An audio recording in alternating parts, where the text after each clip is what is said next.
Halo rakyat Indonesia. Banyak orang kaya di Indonesia itu mereka kaya dari bisnis tambang, laut, dan penguasaan banyak tanah. Sementara rakyat sebagai pemilik sah tambang, sebagai pemilik sah hutan dan laut itu mereka hidup dalam kondisi miskin. Mengenaskan kan?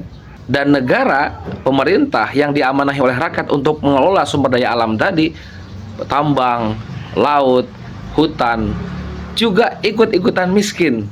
Pemerintah kita, negara kita sangat tergantung dengan pajak, malakin rakyat, padahal sumber daya alamnya begitu luas melimpah. Bahkan 80% APBN kita tergantung dari pajak coba.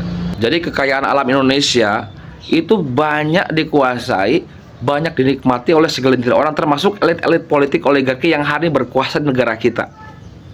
Inilah salah satu yang membuat rakyat marah, adanya ketimpangan ekonomi di mana antara si kaya dengan si miskin jurangnya terlalu jauh.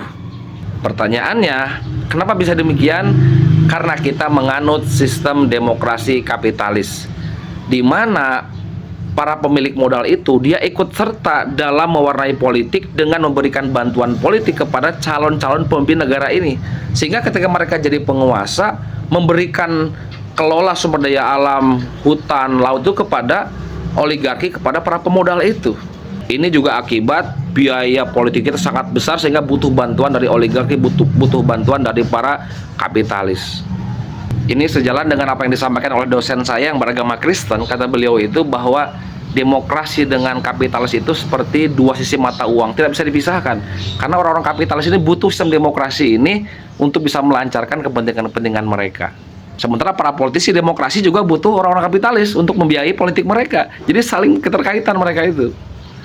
Nah, untuk bisa menyelesaikan ini, tidak lain harus diganti sistem demokrasi kapitalis ini dengan sistem Islam.